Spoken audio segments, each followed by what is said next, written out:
Assalamu alaikum warahmatullahi wabarakatuh, dear students. Welcome to Sky Classes. And we are here with the much awaited lecture series named as ORCC Online Revision Capsule Course. तो बेटा स्के classes ने ये series इसलिए शुरू कर दी क्योंकि ये पहली बार हो गया हमारे स्टेट में कि सेशन आपका चेंज हो गया from October to March session. इसलिए बच्चों के जहन में बहुत सारे शुभात है, बहुत सारे कन्फ्यूजन्स हैं और उसके क्लासेस जो है इस चीज़ को पूरी तरह से समझ रहा है कि बच्चों के जहन में क्या कन्फ्यूजन है, क्या डिस्ट्रैक्शंस आपके जहन में चल रही हैं। And we are here with you to guide you at every step of the life and to guide you at every step towards your board exams specially. और हम यहाँ पे इसके क्लासेस लेके आए आपके लिए most important and comprehensive questions for your boards both for 11th and 12th class.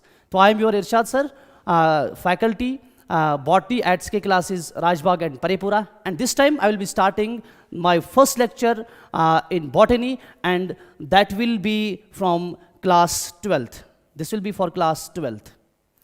Okay, तो सबसे पहले बेटा हम स्टार्ट करते हैं क्लास 12th का। मैंने एक ओवरव्यू बनाया है पूरे सिलेबस का, ठीक। इसका बेटा एक ओवरव्यू हम लेंगे।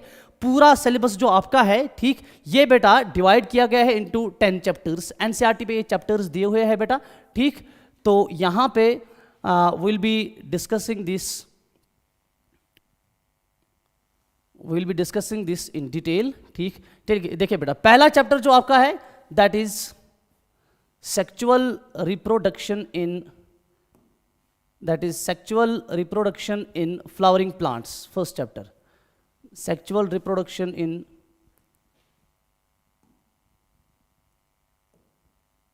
चलिए sexual reproduction in flowering plants, this is the first chapter of your syllabus. तो दूसरा चैप्टर जो है बेटा that is principles of inheritance and variation, principles of inheritance and variation, principles of inheritance and variation. Third chapter जो है that is molecular basis of inheritance. हो गए 3 chapters. Fourth chapter जो है that is strategies for enhancement in food production, and fifth chapter जो है that is microbes in human welfare. Six chapter जो है that is biotechnology and it's applications. Seventh chapter जो है that is organisms and populations. Eighth जो है that is ecosystems. इसके बाद बेटा 9th चैप्टर जो है biodiversity and conservation, and your last and 10th chapter is environmental issues, ठीक। तो घबराने की जरूरत नहीं है, 10 चैप्टर से पूरे के पूरे 10 चैप्टर से इंशाल्लाह I will be completing all of them in just 1 month। आप हमारे साथ जुड़े रहिए बेटा। फटाफट से हम शुरू करेंगे। आपका पहला चैप्टर इधर आपके स्क्रीन पे आ गया। Chapter first in your botany is sexual reproduction in flowering plants. Without wasting your time आपको बेटा डायरेक्टली ले चलते हैं आपके सिलेबस को। और पहला क्वेश्चन जो बोर्ड्स में बहुत ही इंपॉर्टेंट आपके लिए होता है that is development of male gametophyte, ठीक। डेवलपमेंट ऑफ मेल गमीटोफाइट जो है बेटा इसको हम डिवाइड करेंगे इनटू 2 पार्ट्स। पहला पार्ट जो है that's called pre pollination development. देखिए पॉलिनेशन से पहले भी मेल गमीटोफाइट की डेवलपमेंट होती है और पॉलिनेशन के बाद भी मेल गमीटोफाइट की डेवलपमेंट होती है, ठीक। पॉलिनेशन से पहले क्या होता है, उससे पहले हमने समझना है what is stamen, what is microsporangium and pollen grain, ठीक। ये इसमें इंक्लूडेड है। और उसके बाद हम आ जाएंगे पोस्ट पॉलिनेटेड डेवलपमेंट पे, ठीक है बेटा। स्टैमिन क्या है यहां पे आपका बेटा दिया हुआ है पूरी तरह से, ये हमारा स्टैमिन हो गया। और स्टैमिन जो है, ठीक, this is the male, it represents the male reproductive part of the flower. और हमारे पास जो स्टैमिन है, ठीक, the 2 parts of a typical stamen, इसके 2 parts होते हैं बेटा। ये वाला पार्ट जो है ऊपर वाला पार्ट, इसको मैंने इधर लिखा है बेटा, दिस इज एंथर, ठीक। और ये पूरा का पूरा ये जो नीचे वाला सिलेंड्रिकल पार्ट है इसको बेटा हम बोलते हैं फिलामेंट, ठीक। तो एक है बेटा लॉन्ग एंड सिलेंडर स्टॉक, और इस स्टॉक को बेटा हम फिलामेंट बोलते हैं, सिंपल। और टर्मिनल पार्ट को जो बाइलोब्ड होता है इसको एंथर बोलते हैं। ये एंथर की एक लोब होगी, ये एंथर की दूसरी लोब होगी। यूजुअली जो एंथर हमारे पास होता है बाइलोब्ड होता है, इसीलिए बेटा इसको डाइथीकस एंथर बोलते हैं, ठीक है। चलिए, the proximal part of the filament is attached to the thalamus और पेटल ऑफ द फ्लावर। जो प्रॉक्सिमल पार्ट है, अब समझे फिलामेंट का प्रॉक्सिमल पार्ट क्या है और फिलामेंट का डिस्टल पार्ट क्या है। देखिए इधर से बेटा होगा, इधर से इस तरह से आपका होगा थैलेमस, जिसके ऊपर फ्लावर रेस्ट करता है। ये हो गया बेटा आपका थैलेमस, ठीक। चलिए, थैलेमस के साथ जो पार्ट फिलामेंट का कनेक्टेड है इस पार्ट को बेटा हम बोलते हैं प्रॉक्सिमल पार्ट। ये हो गया बेटा इसका proximal part. So this is proximal part, ये प्रॉक्सिमल एंड हो गया या प्रॉक्सिमल पार्ट हो गया। और डिस्टल एंड जो फिलामेंट का है वो इधर वाला एंड है बेटा, ठीक, ये टर्मिनल ये एंथर के साथ बेटा जुड़ा होता है, तो इसको हम बोलेंगे this is the distal end, this is the distal end. एक प्रॉक्सिमल एंड, एक डिस्टल एंड। प्रॉक्सिमल एंड ये कनेक्टेड है बेटा किसके साथ, ये हो गया बेटा आपका थैलेमस, ये आपके थैलेमस के साथ कनेक्टेड है, ठीक है बेटा। चलिए, तो प्रॉक्सिमल पार्ट जो है, proximal end of the filament, it is इधर कनेक्टेड विद द थैलेमस और it is sometimes connected with the petal of the flower, लेकिन अक्सर बेशतर ज्यादातर ये थैलेमस के साथ ही बेटा कनेक्टेड होता है, ठीक है बेटा। और डिस्टल पार्ट मैंने बताया it is attached with the, it is towards the anther, ठीक। Number and length of stamens, ये एक और पॉइंट आप नोट कर लीजिए। और मेरे जो नोट्स है बेटा आपको पॉइंट्स में मिलेंगे। आपको करना क्या है बोर्ड्स के लिए, अगर आप चाहते हैं कि आप पैराग्राफ की शक्ल में लिखेंगे इन नोट्स को, आपको चूंकि नोट्स का पीडीएफ भी मिलेगा और आपको पूरी तरह से स्टडी मटेरियल भी हम सेंड करेंगे, लेक्चर्स भी सेंड करेंगे। मेरे नोट्स को जो पॉइंट्स हैं, अगर आप पैराग्राफ में इसको बनाना चाहेंगे, आपको बस पॉइंट्स खत्म कर देने, आराम से पैराग्राफ बनेगा। कंटिन्यूटी यहीं से रखी हुई है, सब कुछ इधर से लिखा हुआ है, ठीक है बेटा। चलिए, हमारे पास जो नंबर एंड लेंथ ऑफ स्टेमिन्स हैं, किस फ्लावर में कितने किस स्टेमिन में कितने फिलामेंट्स होंगे और इनकी लेंथ कितनी होगी, it differs from species to species. तो ये डिफरेंट हैं डिफरेंट स्पीशीज में, इंपॉर्टेंट पॉइंट इसको याद रखेंगे आप, ठीक है बेटा। और टिपिकल एंजियोस्पर्म्स फ्लावर जो है, इसका जो एंथर है दैट इज बाइलोब्ड, इसलिए बेटा इसको बोलते हैं सिंपली इट इज डाइथिकस। तो इधर भी जो एंथर बनाया 1 लोब 2 लोब, तो मैं बेटा इस एंथर को लिख सकता हूं, ये एंथर क्या हो गया बेटा, ये एंथर हो गया डाइथिकस anther. So this is डाइथिकस anther, ठीक। चलिए, often A longitudinal groove runs length wise separating the theca. एक लॉन्गिट्यूडनल ग्रूव है जो इन दोनों थीका को सेपरेट करता है। इधर देख लीजिए, ये एक थीका हो गया, ठीक है बेटा, एक लोब हो गई, ये दूसरा थीका हो गया, दूसरी लोब हो गई, एक लॉन्गिट्यूडनल ग्रूव दिख रहा होगा, इस तरह से प्रेजेंट है, ठीक। ये इन दो लोब्स को क्या करता है बेटा, सेपरेट करता है लॉन्गिट्यूडनल ग्रूव, ठीक। तो ये मैंने थोड़ा सा आपको बताया स्टैमिन के बारे में, फिर से मैं बताऊंगा। स्टैमिन जो है it will represent the male reproductive part of a flower, it will represent the male reproductive part of a flower. So this is the male reproductive part of a flower. क्योंकि हम पढ़ रहे हैं development of male gametophyte, इसलिए पहले stamen को पढ़ना थोड़ा सा जरूरी था, ठीक है बेटा। चलिए बेटा आगे बढ़ लेते हैं, नेक्स्ट स्लाइड पे आ जाते हैं हम, ठीक। इधर बेटा हम अब पढ़ेंगे the most important that is the transverse section of an anther. अभी जो मैंने एंथर आपको दिखाया, जो मैंने पीछे वाला एंथर दिखाया, ये देख लीजिए, ये हमने एंथर देखा। अगर मैं इसको बीच में काट रहा हूं इस तरह से, तो ट्रांसवर्स सेक्शन इस तरह से बन गया आपका, ठीक। ये ट्रांसवर्स सेक्शन माइक्रोस्कोप के अंदर किस तरह से दिखेगा, इधर आपके स्क्रीन पे डायग्राम दी हुई है, ठीक है बेटा। मैं ये पूरा जो है ना एक्सप्लेन करने जा रहा हूं, ठीक। बाइलोब्ड नेचर जो है बेटा एंथर का अभी बताया, बाइलोब्ड है, it is distinct in the transverse section of an anther. एक हो गया लॉन्गिट्यूडनल सेक्शन, एक हो गया ट्रांसवर्स सेक्शन। हम प्रैक्टिकल्स में यूजुअली दो तरह से सेक्शंस काटते हैं। ये मेरे हाथ में पेन है, अगर मैं इस तरह से इसका सेक्शन काटूं इट इज लॉन्गिट्यूडनल और वर्टिकल सेक्शन, अगर इस तरह से काटूं इट इज ट्रांसवर्स सेक्शन। जैसे खीरा को कतराते हैं आप, कभी इस तरह से इसकी सेक्शंस काटते हैं, कभी इस तरह से। तो अगर मैं देखूं दो तरह की डायग्राम्स बनेंगे और आपको लगेगा दोनों एंटायरली डिफरेंट हैं। आपके हाथ में पेन है, मेरे हाथ में पेन है, इस पेन का अगर मैं वर्टिकल सेक्शन काट लूं,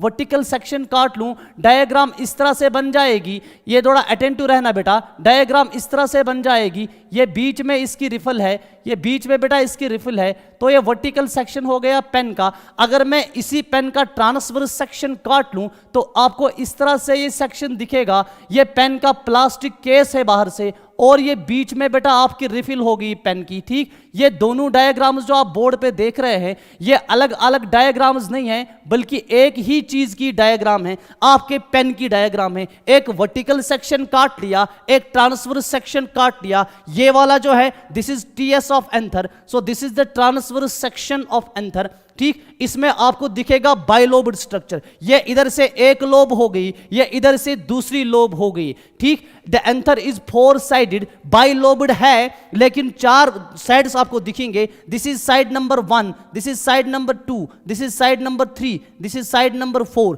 so it is 4 sided consisting of 4 microsporangia. इसमें 4 माइक्रोस्पोरेंजिया है। ये माइक्रोस्पोरेंजिया एक हो गया, ये दूसरा हो गया, ये आपका तीसरा हो गया, ये आपका फोर्थ हो गया, तो पूरे के पूरे इस कॉर्नर को माइक्रोस्पोरेंजिया बोलेंगे, ठीक। 2 इन ईच लोब, तो एक लोब में 2 माइक्रोस्पोरेंजिया हो गया, so it is dithecous anther, but it is tetrasporangiate anther, ठीक। ये एक लोब हो गई, एक थीका हो गया, इसमें 2 माइक्रोस्पोरेंजिया आ गए, ये दूसरी लोब, दूसरी थीका हो गई, इसमें 2 और माइक्रोस्पोरेंजिया आ गए, मैं बोलूंगा इट इज टेट्रास्पोरेंजिएट, शाबाश। It is tetrasporangiate, it is tetrasporangiate, ठीक है बेटा, टेट्रास्पोरेंजिएट होता है, ठीक। Tetrasporangiate, the microsporangia develop further and become pollen sacs, ये माइक्रोस्पोरेंजिया की डेवलपमेंट जब होती है फिर इन्हीं को पोलन सेक्स बनती हैं। So what is difference between the microsporangia and the pollen sac? Difference बेटा याद रखना, ये हमारे पास माइक्रोस्पोरेंजिया हो गया, लेट अस सपोज मैं इधर लिख रहा हूं, ये हो गया बेटा माइक्रोस्पोरेंजिया, ठीक। जब माइक्रोस्पोरेंजिया की डेवलपमेंट हो जाएगी तो फिर क्या बनेगा? ये बनेगा बेटा पोलन सैक, क्या बनेगा? ये पोलन सैक बनेगा, ठीक। तो what is difference between microsporangia and pollen sac? तो पोलन सैक जो है इसको हम यूजुअली डिफाइन करेंगे, it is developed microsporangia. Pollen sac क्या है बेटा? It is the developed microsporangia, developed microsporangia, कोई ज्यादा डिफरेंस नहीं है, ठीक। सिर्फ इसकी डेवलपमेंट होती है माइक्रोस्पोरेंजिया की, तो ये बेटा बन जाता है पोलन सैक, ठीक। अच्छा, they extend longitudinally all through the length of an anther and are packed with pollen grains. ये पोलन सैक जो इधर बनेगा, इसके अंदर ये हमारे पास बेटा इस तरह से बाद में छोटे छोटे बनते हैं पोलन ग्रेन्स, वो पोलन ग्रेन्स फिर लिबरेट हो जाएंगे जब एंथर की डेहिसेंस हो जाएगी, जब एंथर फट जाएगा, इधर से डेहिसेंस हो जाएगा, ठीक, एंथर फट जाएगा तो पोलन सैक के अंदर इस तरह से पोलन ग्रेन्स होते हैं, ये पोलन ग्रेन्स फिर लिबरेट हो जाते हैं, ये बाहर चले जाते हैं। So what are these? These are nothing but these are pollen grains. मैं अभी आगे बताऊंगा ये पोलन ग्रेन किस तरह से बनेगा, क्योंकि पोलन ग्रेन को ही हम मेल गमीटोफाइट बोलते हैं, जिसकी डेवलपमेंट हमने पढ़नी है, ठीक है बेटा।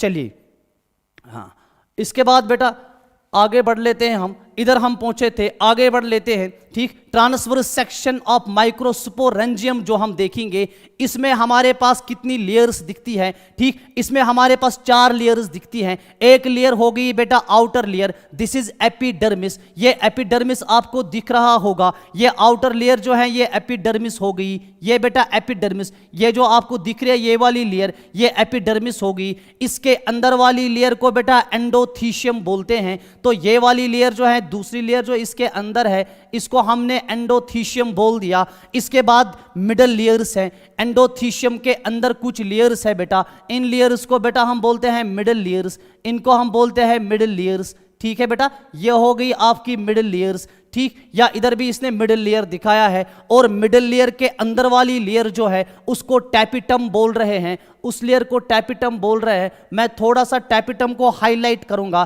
ताकि आपको अच्छी तरह से दिखे। लेट अस सपोज ये वाली लेयर जो है, ये पूरी वाली लेयर जो है, ये पूरी लेयर जो सेल्स की है बेटा, दिस इज टैपिटम, इस लेयर को हम टैपिटम बोलते हैं, ठीक। टैपिटम की सेल्स में इस तरह से फिर से रीड्रा कर रहा हूं ताकि आगे मैं आपको कुछ इंपॉर्टेंट चीजें इसके बारे में समझा दूं। ये टैपिटम है बेटा, टैपिटम की सेल्स जो हैं ये बाई न्यूक्लिएट होती हैं या मल्टी न्यूक्लिएट होती हैं। इन सेल्स में एक से ज़्यादा न्यूक्लियस होते हैं, इसलिए इधर मैंने टैपिटम की सेल्स में एक से ज़्यादा न्यूक्लियस बनाए, ठीक। तो ये टैपिटम जो है this is the inner most layer, tapetum inner most layer है। तो मैंने आपको अभी तक क्या समझाया? अभी तक मैंने आपको समझाया टीएस ऑफ एंथर बाहर से। चलिए बेटा थोड़ा सा आगे बढ़ लेते हैं, नेक्स्ट स्लाइड पे आ जाते हैं, ठीक। तो हमारे नेक्स्ट स्लाइड में मैंने बताया जो पहली 3 लेयर्स है आउटर, ठीक, आउटर 3 लेयर्स। पहली लेयर क्या है? जो आउटर लेयर थी उसको बेटा हमने बताया एपिडर्मिस, आउटर लेयर को बताया हमने एपिडर्मिस, ठीक है बेटा। चलिए इसके अंदर वाली लेयर को अभी मैंने बताया, उसको बोलते हैं एंडोथीशियम। अंदर वाली लेयर को क्या बोलते हैं बेटा, एंडोथीशियम बोलते हैं, और इसके अंदर जो लेयर्स होती है इनको बोलते हैं बेटा मिडल लेयर्स। क्या बोलते हैं, मिडल लेयर्स। अटेंटिव रहना, ये तीनों लेयर्स जो है ये आउटर वाली लेयर्स हो गई। इनकी फंक्शन क्या है, लिखा है, they help in protection and dehiscence of anther, they help in protection and dehiscence of anther. तो मैं लिखूंगा इनकी फंक्शन क्या है, they help in protection, they help in protection of anther and also they help in dehiscence of anther. What do you mean by dehiscence of anther? dehiscence का मतलब है anther जब फट जाएगा उससे पोलन ग्रेन लिबरेट हो जाएंगे। तो दोनों फंक्शंस करते हैं कौन, लेयर्स मिलके, तीन लेयर्स मिलके ये दो फंक्शंस करते हैं। और इनर मोस्ट लेयर जो अभी मैंने आपको दिखाई वहां, उसको टैपिटम बोलते हैं। इधर फिर से मैं टैपिटम बनाऊंगा, ये टैपिटम है बेटा इनर मोस्ट लेयर। और इसकी सेल्स जो है मैं अभी आपको बताया था उधर भी, इसकी सेल्स क्या होती है बेटा, बाइन्यूक्लिएट और मल्टी न्यूक्लिएट होती है। इसकी सेल्स में एक से ज्यादा न्यूक्लियस होते हैं। मैं दो दो न्यूक्लियस इधर ड्रा कर रहा हूं ताकि आप अच्छी तरह से समझे। ये हमारा हो गया बेटा टैपिटम, इसमें दो दो न्यूक्लियस बना दिए मैंने। ठीक, चलिए बेटा ये हमारा टैपिटम हो गया। ये इसकी जो लेयर सेल्स है, ठीक, मैं अभी बताता हूं पूरा।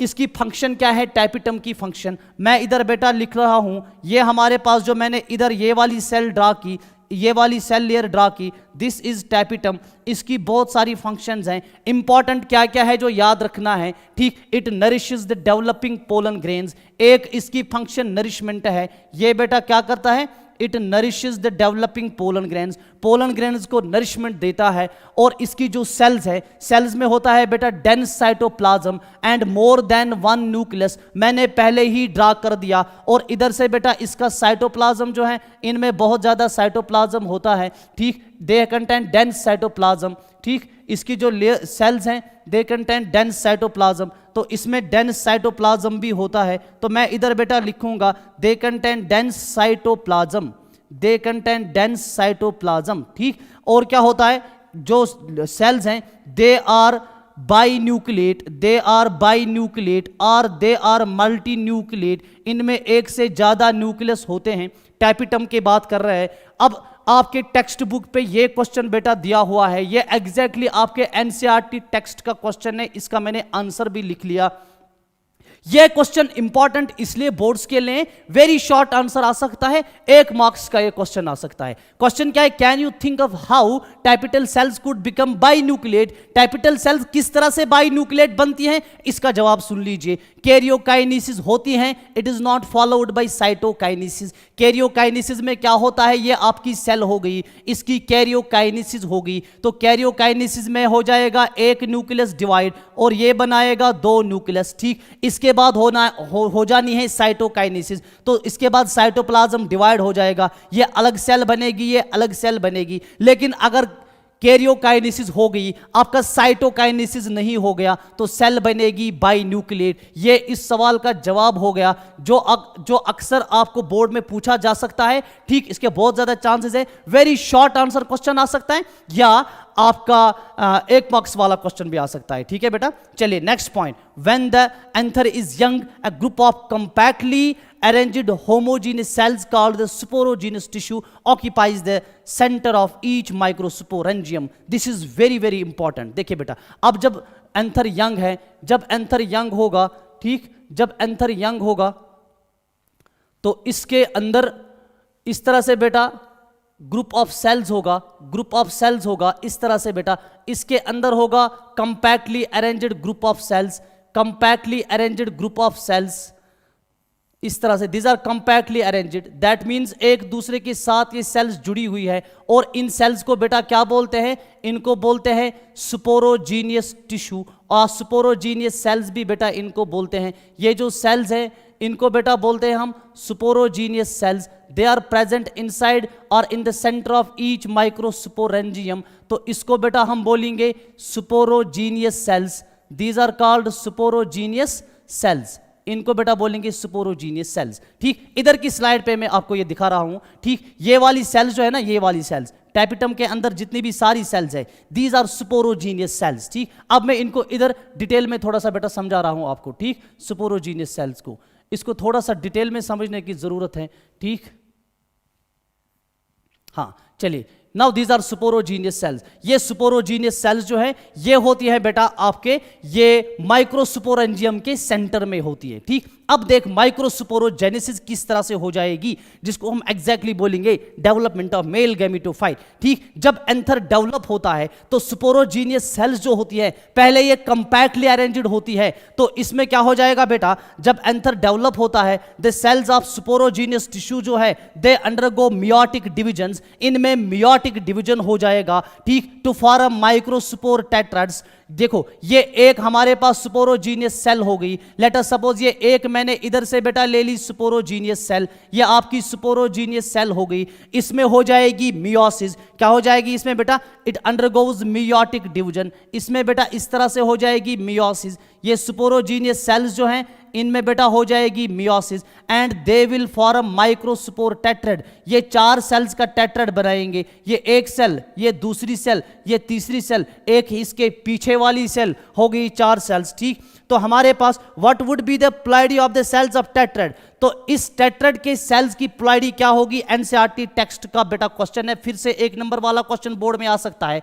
जो टेट्राड माइक्रोस्पोर टेट्राड, तो सुपोरोजीनियस सेल्स जो है ना इनको बोलेंगे हम माइक्रोस्पोर मदर सेल, भी मैं आगे बता रहा हूं, ठीक। तो हमारे पास जो सुपोरोजीनियस सेल है ये फिर डिप्लॉइड होगी कि नहीं होगी, और जब मियोसिस होगी तो meiosis is a reductional division, तो डिप्लॉइड सेल से हैप्लॉइड सेल बनेगी, तो माइक्रोस्पोर टेट्राड के पास जो सेल्स हैं all of those cells will be haploid cells, ठीक है बेटा। इनकी प्लाइडी हैप्लॉइड होगी, आंसर इधर बेटा लिखा है मैंने, हैप्लॉइड होगी इनकी प्लाइडी। चले बेटा मूविंग टू नेक्स्ट स्लाइड, ठीक। अच्छा, as each cell of the sporogenous tissue is capable of giving rise to a microspore tetrad, each cell is called potential pollen और माइक्रोस्पोर मदर सेल। अभी मैं बताया आपको हमारे पास लेट अस सपोज ये सुपोरोजीनियस cell है जो सुपोरोजीनियस टिश्यू के बीच में है, ठीक। तो हर कोई सेल, जितनी भी सेल्स सुपोरोजीनियस टिश्यू में है, इधर देख लीजिए बेटा, ये सारी सेल्स, जितनी भी sales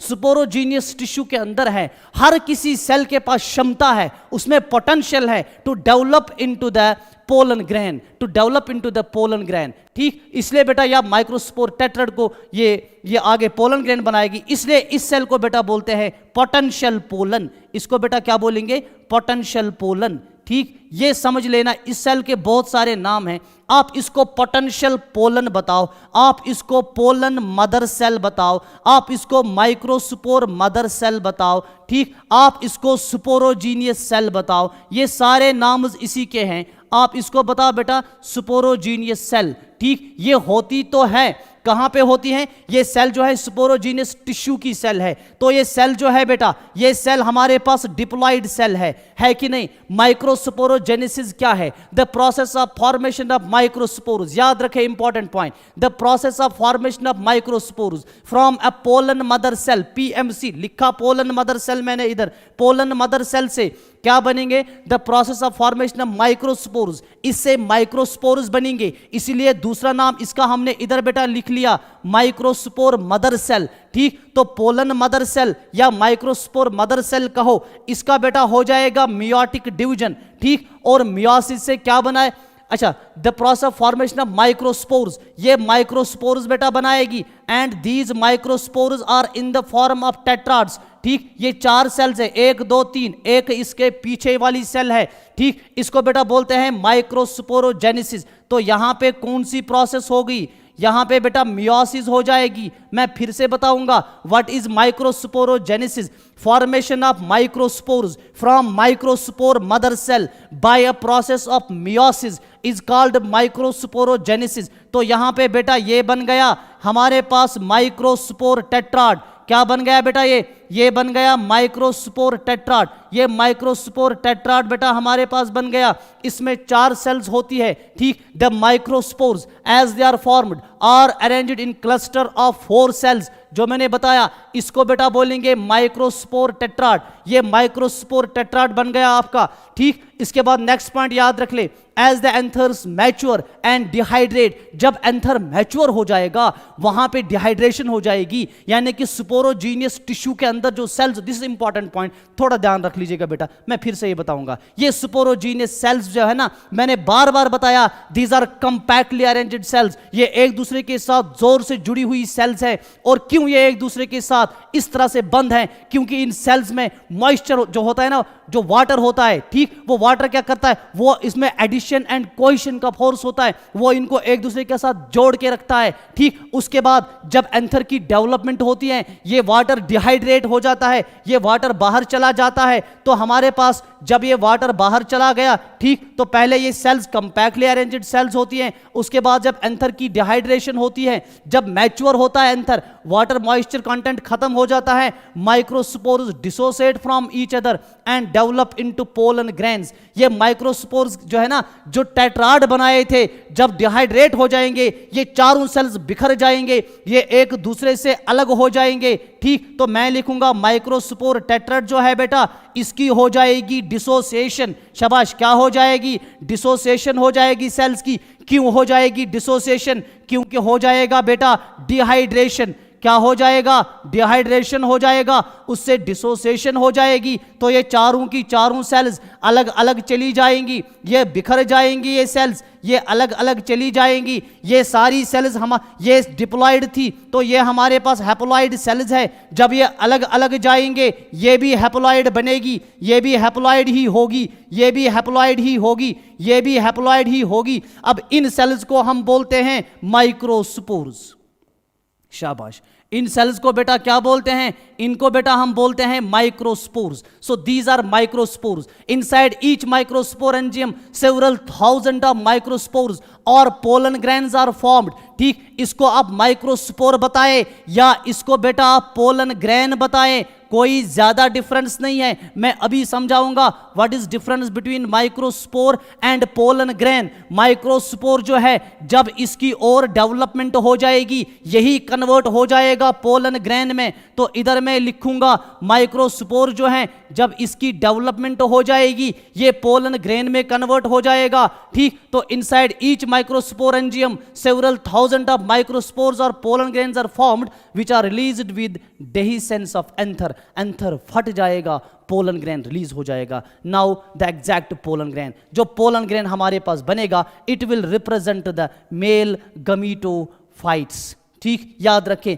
pollen grain male gamete नहीं है, ये गलती कर बैठते हैं आप। It is not male gamete, it is the male gametophyte. What is gametophyte? It is the body inside which male gametes are present. तो पोलन ग्रेन जो है, पोलन ग्रेन मेल गैमीट नहीं है, it is the male gametophyte. ठीक, चलिए बेटा आगे बढ़ जाते हैं फटाफट से। इधर पोलन ग्रेन के स्ट्रक्चर पे आ जाते हैं। पोलन ग्रेन जो है बेटा, तो इधर बेटा ये वाला पार्ट जो है, this will discuss with the structure of pollen grain और स्ट्रक्चर ऑफ मेल गमीटोफाइट। ठीक, पोलन ग्रेन्स जो हैं, दे आर जनरली स्फेरिकल। ये बेटा इस तरह से बेटा स्फेरिकल होते हैं पोलन ग्रेन्स। ठीक, ये स्फेरिकल पोलन ग्रेन हो गया आपका। ठीक है बेटा, तो पोलन ग्रेन जो है, दीज आर जनरली स्फेरिकल। ठीक, और स्फेरिकल जो है, दे मेजर फ्रॉम, इनका जो डायमीटर होता है, ठीक, डायमीटर क्या होता है? 25 to 50 माइक्रोमीटर्स। इधर से लेके इधर तक डायमीटर 25 to 50 माइक्रोमीटर्स। इंपॉर्टेंट बेटा याद रख लीजिएगा। इसके बाद इट हैज 2 प्रोमिनेंट वॉल्स। इस पोलन ग्रेन जो है, इट हैज 2 वॉल्स। ठीक, ये एक वॉल हो गया और इसके बाहर एक और वॉल होता है बेटा, इस तरह से। लेट अस सपोज ये बाहर का वॉल मैं बना रहा हूं, इसके बाहर से इस तरह से बेटा एक और वॉल होगा। लेट अस सपोज ये बाहर का वॉल मैं बना रहा हूं, इधर से भी बेटा मैं इसको बाहर का वॉल बना रहा हूं। ठीक, तो ये वाला वॉल जो है, ये मैं बाहर का वॉल बना रहा हूं बेटा पोलन ग्रेन का। याद रखना, ये पोलन ग्रेन का structure, this is very very important. ठीक, तो देयर आर 2 वॉल्स। ये आउटर वॉल हो गया, ये बाहर का वॉल हो गया बेटा आपके पोलन ग्रेन का। एक बाहर वाला वॉल है, एक अंदर वाला वॉल है। आप देख लीजिए, अंदर वाला वॉल जो है वो कंटिन्यूअस है, बाहर वाला वॉल जो है वो डिसकंटिन्यूअस है। ठीक, so it has to the hard the outer layer called the exine. तो बाहर वाले वॉल को क्या बोलते हैं? इसको बेटा एक्साइन बोलते हैं। और इनर वाले वॉल को क्या बोलते हैं? इसको बेटा इंटाइन बोलते हैं। सो it has 2 walls, one is called exine and other is called intine. One is called exine and other is called intine. One is called exine and other is called intine. ठीक है बेटा, एक को exine बोलते हैं और एक को इंटाइन बोलते हैं। इंटाइन अंदर का वाल है। इंटाइन जो है बेटा ये कंटिन्यूअस वाल होता है। दिस वाल is continuous, this is continuous वाल, ये कंटिन्यूअस होता है। और इंटाइन जो है it is made up of cellulose and pectin, it is made up of cellulose and pectin. Intine को मैंने इधर ही खत्म कर दिया, ठीक, पॉइंट भी इधर लिखा होगा, ठीक। हमारे पास जो इंटाइन है, इंटाइन जो है मैं आगे बताऊंगा, ये बना होता है सेल्यूलोज का, पेक्टिन का, लेकिन कंटिन्यूअस वाल होता है। और बाहर साइड से जो वाल है उस वाल को बेटा हमने एक्साइन बताया। बाहर के वाल को क्या बताया हमने, इसको हमने एक्साइन बताया। This is exine. एक्साइन जो है it is made up of sporopollenin. This is very very important point, ये बेटा आपको याद रखना है। एक्साइन जो है, एक्साइन किसका बना है, ये बेटा बना है स्पोरोपोलिनिन का, ये बना है स्पोरोपोलिनिन का, स्पोरोपोलिनिन का बना है। एक्साइन स्पोरोपोलिनिन का बना है। स्पोरोपोलिनिन जो है this is the most resistant organic material Noon. Important याद रखना इसके लिए, स्पोरोपोलिनिन जो है ये सबसे रेजिस्टेंट ऑर्गेनिक मटेरियल है जिसको अभी तक हम जानते हैं। It can withstand high temperatures. Sporopollenin को हाई टेम्परेचर से कुछ नहीं होता है, स्ट्रॉन्ग एसिड से कुछ नहीं होता है, अल्कली से कुछ नहीं होता है। तो इधर स्पोरोपोलिनिन इसमें होगा, एक्साइन में होगा। ये स्पोरोपोलिनिन इसलिए रखा है ताकि अंदर के जो सारे स्ट्रक्चर्स है वो बच जाए, उनको प्रोटेक्शन मिल जाए, ठीक। कोई भी एंजाइम स्पोरोपोलिनिन को डिग्रेड नहीं करता है। अभी तक कोई ऐसा एंजाइम नहीं देखा है हमने जो स्पोरोपोलिनिन को डिग्रेड करे, ठीक। तो अब कितना इंपॉर्टेंट है बेटा ये स्पोरोपोलिनिन, और किसके लिए इंपॉर्टेंट है, पोलन ग्रेन के लिए। कहां होता है, एक्साइन में होता है, याद रखना ये, ठीक।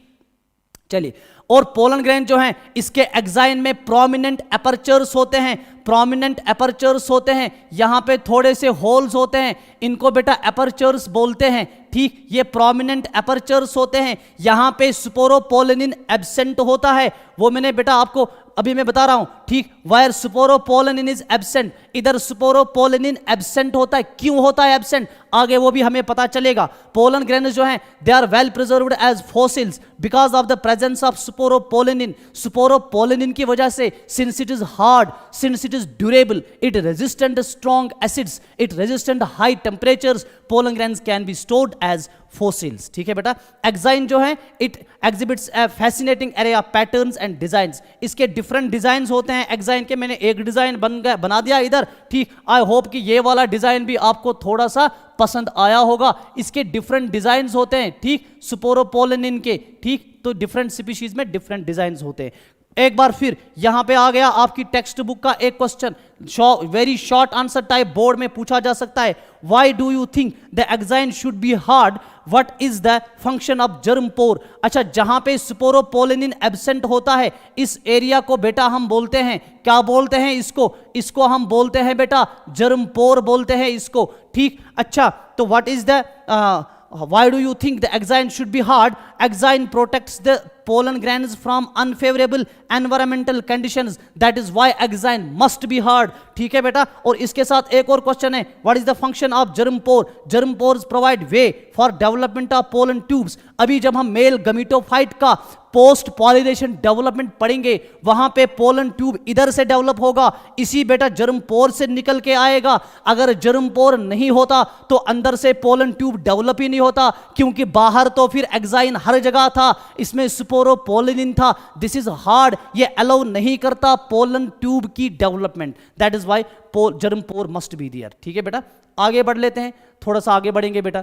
The inner wall of the pollen grain is called intine, मैंने ये पॉइंट डिस्कस किया है, ठीक। It is continuous layer discuss किया, सेल्यूलोज का बना है डिस्कस किया, पेक्टिन का बना है डिस्कस किया आपके साथ। Cytoplasm of pollen grain is surrounded by plasma membrane, ये मैं फिर से इधर दिखाऊंगा। जो प्लाज्मा, जो इसका साइटोप्लाज्म है बेटा पोलन ग्रेन का, it is surrounded by plasma membrane. मैं एक और कलर से बेटा ये दिखाऊंगा, प्लाज्मा मेम्ब्रेन। इधर बेटा अंदर से इस तरह से बेटा प्लाज्मा मेम्ब्रेन होती है, इस तरह से बेटा प्लाज्मा मेम्ब्रेन अंदर होती है, ठीक। ये कोई लेयर नहीं है, ये प्लाज्मा मेम्ब्रेन है, तो इसको बेटा मैं लिखूंगा, let us suppose this is plasma membrane, ठीक। और प्लाज्मा मेम्ब्रेन जो है इसके अंदर दो सेल्स होती है, एक बड़ी सेल होती है, इस बड़ी सेल को बेटा हम बोलते हैं वेजिटेटिव सेल। क्या बोलते हैं? Vegetative cell. इस बड़ी सेल के अंदर एक छोटी सी स्पिंडल शेप्ड सेल होती है विद प्रोमिनेंट न्यूक्लियस, इसको बेटा हम बोलते हैं जनरेटिव सेल। इस सेल को क्या बोलते हैं? इसको बेटा बोलते हैं जनरेटिव सेल।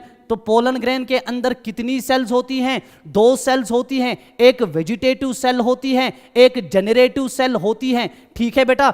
चलिए मैं दिखाऊंगा, हमने जब माइक्रोस्पोरोजेनेसिस पढ़ी वहां पे हमने क्या पढ़ा? माइक्रोस्पोर बना। फिर से मैं बता रहा हूं, लेट अस सपोज ये हमारे पास थी पोलन मदर सेल और microspore mother cell, this was diploid, इसने मियोसिस की, एक यहां पे बेटा टेट्राड बन गया था, माइक्रोस्पोर टेट्राड, फिर इसकी डिसोसिएशन हो गई, 4 माइक्रोस्पोर्स बन गए कि नहीं बन गए? अभी आपको बताए हैं, ठीक। ये डिप्लॉयड है, ये हैप्लॉयड है इसकी सेल्स, और ये सारे हैप्लॉयड है, ये सारी सेल्स हैप्लॉयड है। ये सेल्स जो है इनका बेटा फिर से हो जाएगा, एक सेल जो है, एक माइक्रोस्पोर जो है, इससे एक पोलन ग्रेन बनेगा। लेट अस सपोज ये माइक्रोस्पोर है, ठीक है बेटा, और ये माइक्रोस्पोर जो है अब इसको बेटा हो जाएगी माइटोसिस। क्या हो जाएगी? माइटोसिस हो जाएगी। लेकिन ये माइटोसिस जो है दिस इज अनइक्वल डिवीजन, ये अनइक्वल डिवीजन है बेटा।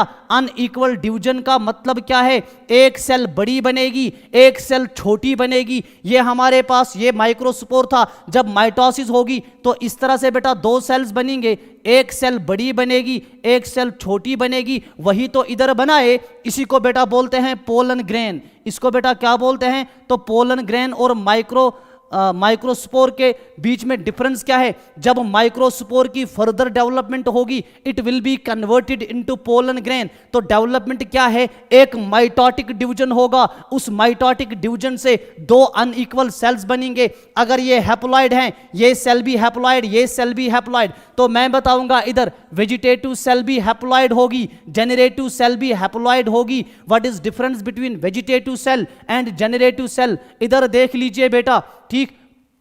हमारे पास दो सेल्स हैं, एक वेजिटेटिव सेल, एक generative cell. Vegetative cell is bigger cell, बनाई थी अभी, इसमें रिजर्व फूड होता है, large and irregular shaped nucleus होता है। इधर बेटा मैं बना के दे रहा हूं, ये जो इरेगुलर, इसमें इस तरह से बेटा न्यूक्लियस होता है, this is large and irregular shaped nucleus. जब न्यूक्लियस इरेगुलर शेप्ड होगा, ये लार्ज होगा, ये और इरेगुलर शेप्ड होगा, इसका मतलब है न्यूक्लियस अच्छे से काम नहीं करेगा, तो इस सेल का कोई ज्यादा बड़ा काम आगे नहीं होगा। जनरेटिव का सेल का प्रोमिनेंट न्यूक्लियस है, तो आगे ये वाली सेल सारा काम करेगी। और एक चीज याद रखें, जनरेटिव सेल जो है it floats in the cytoplasm of vegetative cell. ये सारा वेजिटेटिव सेल का साइटोप्लाज्म हो गया। तो जनरेटिव सेल जो है ठीक स्मॉल सेल है, जनरेटिव सेल स्मॉल है, it floats in the cytoplasm of vegetative cell, it is spindle shaped. आपको बताया, दिखाया भी, इसमें डेंस साइटोप्लाज्म और प्रोमिनेंट या डेंस न्यूक्लियस होता है, ठीक। अब हमारे पास जो पोलन ग्रेन है वो इस तरह से है बेटा, एक इसमें बड़ी सेल, एक इसमें छोटी सेल। ये छोटी सेल का प्रोमिनेंट न्यूक्लियस, ये बड़ी सेल का इरेगुलर शेप्ड न्यूक्लियस। इस सेल को बेटा हमने वेजिटेटिव सेल बताया, और इस सेल को बेटा हमने जनरेटिव सेल बताया। बताया कि नहीं बताया? वेजिटेटिव सेल भी बेटा हैप्लॉइड है, जनरेटिव सेल भी बेटा हैप्लॉइड है, ठीक है बेटा। हमारे पास जो एंजियोस्पर्म्स होते हैं 60% एंजियोस्पर्म्स में पोलन ग्रेन शेड होते हैं at this two celled stage. At this two celled stage 60% angiosperms में पोलन ग्रेन शेड होता है एट टू सेल्ड स्टेज, लिखा है बेटा इधर। और रिमेनिंग जो 40% एंजियोस्पर्म्स हैं उनमें पोलन ग्रेन शेड होता है at 3 celled stage, at 3 celled stage. तो अगर दो सेल्स हैं, अब जो रिमेनिंग 40% है उनमें पोलन ग्रेन शेड होता है एट 3 सेल्ड स्टेज। 2 से 3 किस तरह से बनती है वो मैं आगे बेटा आपके साथ डिस्कस करने वाला हूं, ठीक। ये देख लीजिए, वो आ जाएगा पोस्ट पॉलिनेशन डेवलपमेंट में। पोस्ट पॉलिनेशन डेवलपमेंट देख लीजिए फटाफट से, I am going to conclude this, ठीक है बेटा। पोलन ग्रेन जो है it germinates on the stigma to produce pollen tube through one of the germ pores, ठीक से। फॉर एग्जांपल ये बेटा हमारे पास हो गया स्टिग्मा, दे हमारा स्टाइल इस तरह से, और बेटा नीचे इस तरह से ओवरी बना लेंगे, ठीक है, बनाई बेटा। इसके बाद मैं फिर से ये वाला कलर ले लूंगा, let us suppose this is pollen grain, ये इसमें बेटा जनरेटिव सेल हो गई, ये वेजिटेटिव सेल हो गई, ये बाहर से इंटाइन हो गया, इंटाइन के बाहर से इस तरह से बेटा एक्साइन हो गया, ठीक, ये एक्साइन हो गया, आपके लिए आसान करना चाहता हूं, ये एक्साइन हो गया, ठीक है बेटा, ये एक्साइन हो गया, तो ये जर्मपोर, ये जर्मपोर, ये भी जर्मपोर इधर से और एक जर्मपोर इधर, जब ये स्टिग्मा के ऊपर बेटा आ जाता है तो कंटेंट्स ऑफ द पोर, अच्छा it germinates on the stigma, तो स्टिग्मा पे बेटा इस तरह से जर्मिनेट होता है, यानी कि जर्मपोर के थ्रू इस तरह से एक पोलन ट्यूब डेवलप होता है। इस पोलन ट्यूब में क्या होंगे, contents of the pollen grain move into the pollen tube. What are the contents of the pollen grain? एक कंटेंट जो है दैट इज वेजिटेटिव सेल, एक कंटेंट जो है दैट इज जनरेटिव सेल। मैं बोलूंगा बेटा ये आपकी वेजिटेटिव सेल आ गई इस ट्यूब में, पोलन ट्यूब में, ये जनरेटिव सेल आ गई, ये भी आ गई पोलन ट्यूब में, तो ये पूरा का पूरा स्ट्रक्चर जो है मैं इसको बेटा बोल सकता हूं ना, ये पोलन ट्यूब हो गया। क्या हो गया?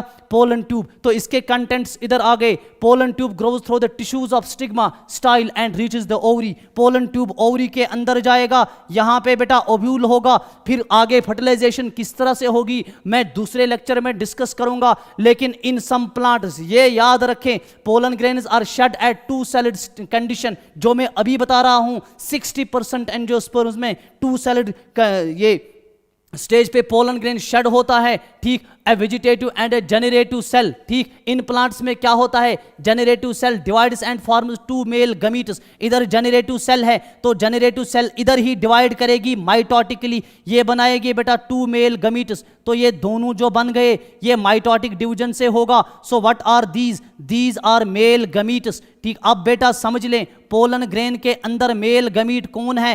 पोलन ग्रेन जो मैंने अभी बेटा बनाया था इस तरह से, एक वेजिटेटिव सेल, एक generative cell, it is the generative cell which later form male gametes. Generative cell बेटा आगे क्या बनाएगी, आगे यही जनरेटिव सेल मेल गमीट्स बनाएगी। तो जनरेटिव सेल खुद भी हैप्लॉइड थी, मेल गमीट्स फिर खुद भी बेटा क्या हो जाएंगे, ये दोनों भी हैप्लॉइड होंगे, ठीक। इन plants which shed pollen at three celled condition, pollen tubes carry the two male gametes from the beginning। अब देखो जिन प्लांट्स में हमने देखा पोलन ग्रेन 3 सेलिड कंडीशन में शेड हो जाएगा, वहां पहले से दोनों मेल गैमेट्स प्रेजेंट होंगे ना पोलन ट्यूब में, और जिनमें शेड हो जाएगा एट 2 सेलिड कंडीशन, वहां जनरेटिव सेल फिर से डिवाइड करेगी और बनाएगी 2 मेल गैमेट्स। तो यहां पे भी टोटल 3 ही बन गए, ठीक। तो ये हमारे पास हो गया बेटा डेवलपमेंट ऑफ मेल गमीटोफाइट, ठीक। 2 मिनट में खत्म करने जा रहा हूं। ये 3 मार्क्स वाले क्वेश्चन बोर्ड में बेटा आ सकते हैं आपको, एक पोलन एलर्जी, एक पोलन सप्लीमेंट, पोलन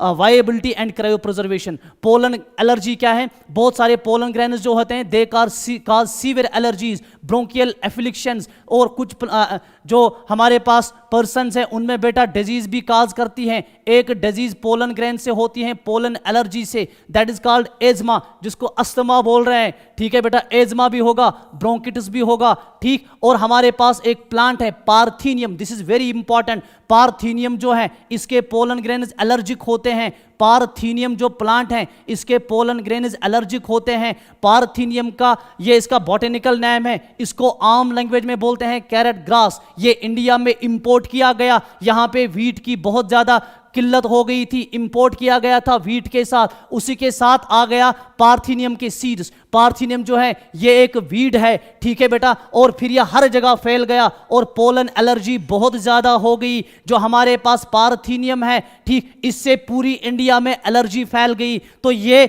इंपोर्ट जब किया था, ये कांग्रेस ने किया था, तो बीजेपी ने इसका फायदा उठा लिया। उसने बताया ये कैरेट ग्रास नहीं है, इसको पार्थीनियम मत बोलो, इसको कैरेट ग्रास मत बोलो, इसको बेटा बोलो कांग्रेस ग्रास। क्या बोलो? कांग्रेस ग्रास। तो इस प्लांट का एक पॉलिटिकल नेम भी है, इसको कांग्रेस ग्रास भी बोलते हैं, गूगल में मिलेगा। ये बेटा एलर्जिक होता है। पोलन सप्लीमेंट, पोलन ग्रेन्स जो हैं कुछ रिच होते हैं न्यूट्रेंट्स में, ठीक, और बहुत सारे पोलन टैबलेट्स, पोलन सिरप्स हमारे पास अवेलेबल होते हैं as food supplements, specially western countries में, ठीक। पोलन टैबलेट्स होते हैं, पोलन सिरप्स होते हैं, लोग डायरेक्टली खाते हैं और एनर्जी बहुत ज़्यादा मिलती है। कितनी एनर्जी मिलती है कि इसने परफॉर्मेंस इंक्रीज की है एथलीट्स की, और रेस हॉर्सेस को भी दिया जाता है। तो इंसान में तो बहुत ज्यादा ये इंक्रीज करेगा।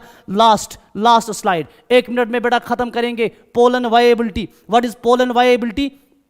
It is the period for which pollen grains remain active और वायबल। ठीक, पोलन ग्रैन्स जब बनते हैं तो कितनी देर के अंदर अंदर ये स्टिग्मा पे गिर जाने चाहिए ताकि फर्टिलाइजेशन हो जाए, उस पीरियड को पोलन वायबिलिटी बोलते हैं। ठीक है बेटा, ये पोलन वायबिलिटी जो है ना, it is highly variable and it depends upon prevailing temperature and humidity. इसमें इंपॉर्टेंट याद रखना है, हमारे पास राइस है, हमारे पास व्हीट है, इनके पोलन ग्रेन्स वायबल रहते हैं ओनली फॉर 30 मिनट्स। 30 मिनट के अंदर अंदर अगर पोलन ग्रेन स्टिग्मा पे गिर गया, पॉलिनेशन हो जाएगी, जर्मिनेशन हो जाएगी पोलन ग्रेन की। अगर नहीं गिर गया तो ये जो है ये नॉन वायबल बनेगा। लेकिन रोजेसी, लिग्यूमिनेसी, सोलनेसी में ये बेटा वायबल रह सकते हैं फॉर सेवरल मंथ्स। ठीक, इसके बाद लास्ट 3 नंबर वाला आ सकता है। ठीक, क्रायो प्रिजर्वेशन, पोलन ग्रेन को स्टोर कर सकते हैं जैसे सीमेन या स्पर्म को स्टोर करते हैं, बहुत जैसे ऑक्स की स्पर्म को स्टोर करते हैं, फिर आर्टिफिशियल हाइब्रिडाइजेशन करते हैं, ह्यूमन बींग्स की स्पर्म को भी स्टोर करते हैं। इस तरह से पोलन ग्रेन्स को भी स्टोर किया जाता है। स्टोरिंग ऑफ पोलन ग्रेन को बेटा क्या बोलते हैं? Cryo preservation. यहां हम पोलन ग्रेन को बेटा स्टोर करेंगे एट -196 डिग्री सेल्सियस। ठीक, लिखा है in liquid nitrogen, liquid nitrogen में इसको स्टोर करेंगे एट -196 डिग्री सेल्सियस। और ये पोलन ग्रेन्स फिर इस्तेमाल होंगे as pollen banks, these are similar to seed banks, और ये इस्तेमाल हो जाएंगे in different crop breeding programmes. ठीक, मैंने आज के लेक्चर में मेल गमीटोफाइट कंप्लीट कर दिया और 3 नंबर वाले 4 क्वेश्चंस बोर्ड के लिए कंप्लीट कर दिए। ठीक, अब बेटा मिलते हैं नेक्स्ट लेक्चर में। Have a nice day.